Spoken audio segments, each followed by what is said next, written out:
'cause I don't give a fuck what you say. Pelatih Timnas Indonesia, John Herdman, memiliki sejumlah pemain yang bisa bertugas sebagai gelandang bertahan di lini tengah. Kini, ada satu nama tambahan yang meramaikan persaingan di sektor ini. Sebelumnya, Timnas Indonesia memang seringkali kesulitan mendapatkan alternatif terbaik untuk mengisi sektor ini. Namun, belakangan muncul nama-nama pemain yang mulai jadi gelandang bertahan andalan skuad Garuda.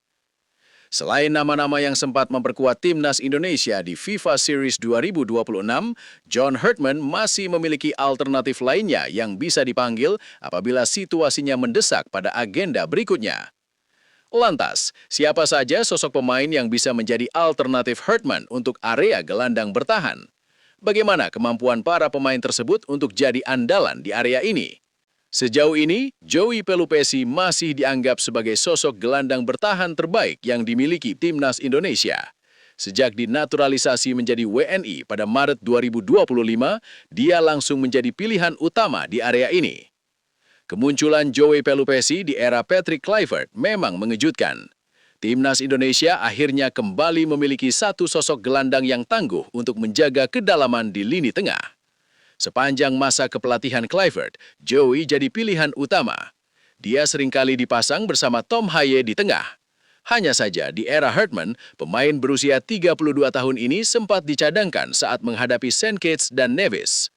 Dia akhirnya kembali menghiasi starting 11 ketika berduet bersama Verdong pada laga kontra Bulgaria. Untuk beberapa tahun ke depan, Joey sepertinya masih jadi alternatif utama untuk peran gelandang jangkar di skuad Merah Putih. Salah satu sosok menarik yang mencuri perhatian di FIFA Series 2026 ini ialah Jordi Amat. Pemain Persija Jakarta itu akhirnya mendapatkan peran baru dari John Herdman untuk mengisi lini tengah Timnas Indonesia. Selama ini, Jordi Amat lebih dikenal sebagai sosok bek tengah. Namun, sejak putaran kedua BRI Super League 2025-2026, Jordi mulai lebih banyak menjalani peran baru bersama Persija Jakarta. Transformasi posisi inilah yang ikut menular ketika pemain 34 tahun itu dipanggil memperkuat Timnas Indonesia. Herdman memberinya peran yang sama ketika bermain sebagai starter pada laga kontra St. Kitts dan Nevis. Pada pertandingan tersebut, Jordi berduet bersama Calvin Verdong.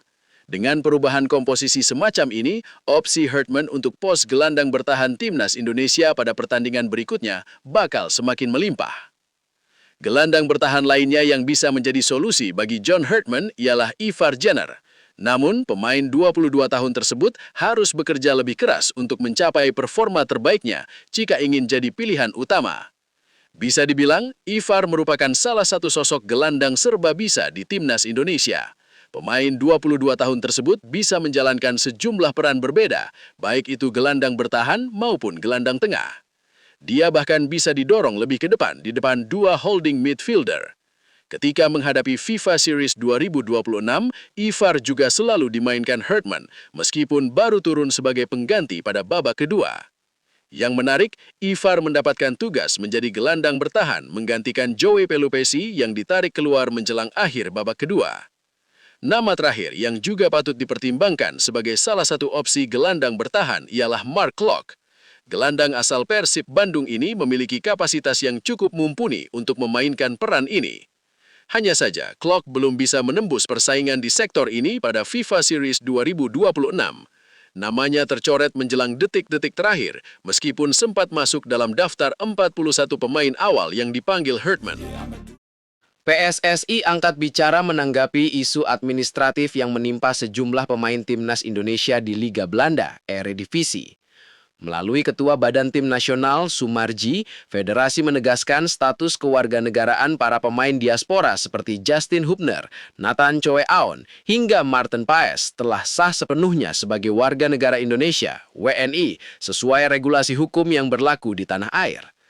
Pernyataan ini muncul menyusul kabar adanya kendala izin kerja di Belanda bagi para pemain yang kini menyandang paspor non-Uni Eropa. PSSI menekankan persoalan yang terjadi di Eredivisie murni merupakan masalah teknis administrasi di tingkat klub dan Federasi Sepak Bola Belanda, KNVB, sehingga tidak mempengaruhi keabsahan mereka untuk tetap membela skuad Garuda. Seluruh pemain keturunan yang telah membela tim nasional Indonesia, termasuk di dalamnya Dean James, Justin Hubner, dan Nathan Choe-aon, telah sah menjadi warga negara Indonesia, WNI, dan dipastikan tidak ada masalah hukum Indonesia. Jelas Sumarji mengutip dari laman resmi PSSI, Jumat 3/4/2026. Mereka banyak yang lahir, besar, hidup, dan memiliki keluarga di luar Indonesia. Jadi dengan mereka memutuskan menjadi WNI, bukti mereka punya kecintaan serta pengabdian terhadap tanah air, tambahnya. Mengenai permasalahan yang ada di klub-klub Eredivisie, maka itu masalah teknis administrasi yang berkaitan dengan hukum dan peraturan di Belanda, lanjut Sumarji. Masalah mulai mencuat ketika KNVB melakukan investigasi terkait pemain-pemain yang telah berpindah ke warganegaraan, namun izin kerjanya belum disesuaikan dengan status baru mereka sebagai pemain asing non-Uni Eropa. 4 pemain Indonesia yakni Justin Hubner, Fortuna Sittard, Dean James, Go Ahead Eagles, tim Gapens, FC Emmen, dan Nathan Choe-aon di Willem II dilaporkan dilarang tampil sementara hingga status izin kerja mereka tuntas. Hambatan utama bagi klub-klub Eredivisie adalah aturan upah minimum bagi pemain luar Uni Eropa. Berdasarkan regulasi di Belanda, pemain non-Uni Eropa wajib menerima gaji minimal 600.000 euro atau sekira 11,7 miliar rupiah per tahun. Hal ini menjadi beban berat bagi klub-klub kecil. Sebagai contoh, Dean James di Go Ahead Eagles dikabarkan hanya menerima gaji sekitar 2,5 miliar rupiah per tahun. Di tengah kemelut tersebut, Maarten Paes menjadi satu-satunya pemain Indonesia yang statusnya dinyatakan aman di Liga Belanda pekan ini.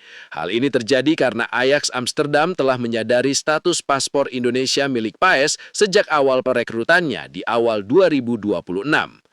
Sumarji pun memberikan apresiasi tinggi atas dedikasi para pemain yang rela melepaskan berbagai fasilitas kemudahan tinggal di Eropa demi membela Merah Putih. Menurutnya, kesediaan mereka menjalani proses naturalisasi adalah bukti nyata pengabdian. Bukan hanya terbukti dari kerja keras mereka dalam latihan dan pertandingan tim nasional, tapi terbukti juga bahwa dengan menjadi warga negara Indonesia, banyak fasilitas yang harus mereka lepaskan. Misalnya keharusan memiliki izin atau visa untuk tinggal dan bekerja di negara asing, misalnya di Belanda, sambung Sumarji. Ini merupakan bentuk nyata pengorbanan yang diambil oleh pemain-pemain kita. Kami juga sangat bersyukur bahwa pemain timnas Indonesia masih dipercaya mengambil peran penting di klub-klub level teratas Eropa. Misalnya Maarten Paes, tutupnya.